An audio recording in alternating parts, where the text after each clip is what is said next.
This is the use of our environmental response funds for businesses. We have 3 businesses that are receiving grants here with this motion. One is in New Brighton, and it's a business development area, an assisted living on the east side of St. Paul, and United Village in the Midway. So this again is our response, environmental response funds. So with that, I move approval. Thank you. Second. Thank you. Any discussion or questions? All right, great. Roll call, please.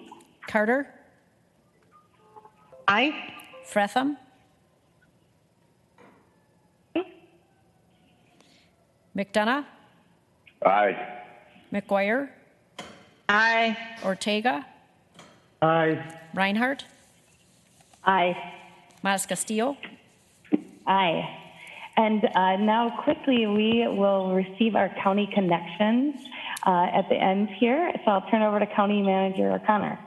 Thank you, Madam Chair. Members, wanted to just share a few updates with everybody. A couple items from last week because we didn't have time then either under the time that we were on.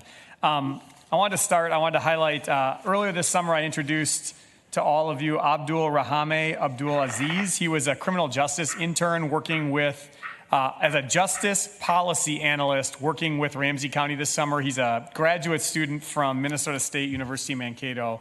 He was asked to share back through one of his student publications about the work, and it was sent to me this week. And so I wanted to read a little bit to you about the role and impact that these experiences can play on developing individuals to serve this community and hopefully become employees.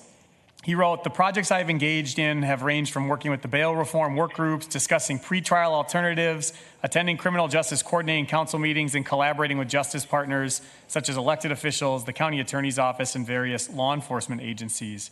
With massive criminal justice reform movements happening in Ramsey County, I'm excited that I get to help shape real policies that will undoubtedly impact the lives in my community. Most importantly, I learned that to move a system as vast as the criminal justice system, we need every voice at the table.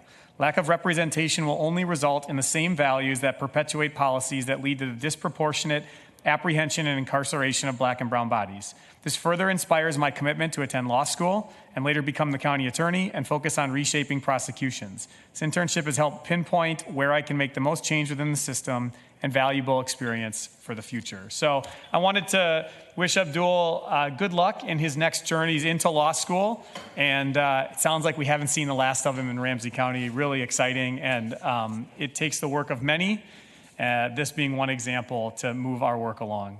Earlier, we talked about elections. I wanted to highlight that during the election primary, the Secretary of State visited and followed up with a note to Ramsey County that talked about the Secretary of State's experience. And it came from his executive assistant and scheduler as a follow-up. They wrote, "Everyone we spoke with identified that they appreciated the care that was put into all of their PPE and sanitizing equipment. They were satisfied with overall safety and with quality of supplies.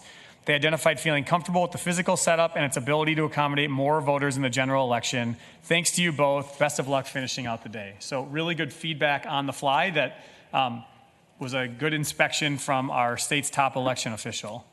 2 other areas. I want to go back to the census. We briefly mentioned it last week. Door knocking has begun in Ramsey County after the Census Bureau recently announced that it would conclude operations on September 30th. Our response rate for Ramsey County remains relatively high at it was 76% a week ago, but we know there are wide disparities across the county. We see 60% response rates in Frogtown, Rondo, East Side, North End, and so areas of particular concern. There are now a number of lawsuits challenging the earlier census date on various grounds, one led by New York State, of which Minnesota has joined. We'll continue to monitor that work.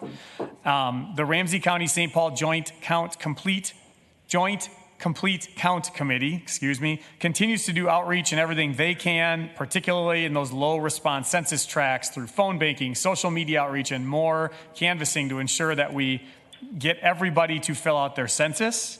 Those efforts will continue to ramp up, And Ramsey County was a part of joining 900 other groups across the country requesting an extension on these reporting deadlines by 4 months due to the pandemic. Finally, I wanted to go back to an exciting action the board took at its last meeting. We did not have time to fully address it then. We had community corrections staff here in the room, as well as the county attorney's office. But I just wanted to go back to the significant investment made by the board last week around pretrial and diversion services and our new vendor, Justice Point, who will be coming into Ramsey County as the year ends and we begin a new period. I also want to take this opportunity to say thank you to our longstanding partner in pretrial diversion and pretrial services work, Project Remand, and we'll do more around recognizing the significant influence that Project Remand and the staff in that organization have played over many years in serving this community.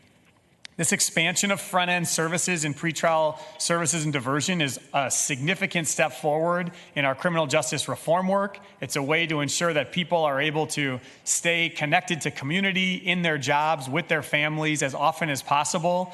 And we are following models where other communities have shown great success in this space. This is a significant expansion in terms of our work in pretrial services and diversion services. And I want to thank all the entities that are involved, from our city partners to the county attorney's office, community corrections, the sheriff's office. The county attorney's office plays a significant role. People have really come together. This is a multi-year effort, and I wanted to take a moment to go back, look at it, and celebrate with all of you the significant movement forward. With that, Madam Chair, I would stand for any questions if you have them. Great. Thank you very much. We appreciate that. I don't see any hands raised, but we congratulate our staff on all of that really great work. Thank you. With that, we are going to move to adjourn the HRA. And we are adjourned. Thanks all. See you this afternoon. Bye. Take care. Take care. Thank you for taking that up.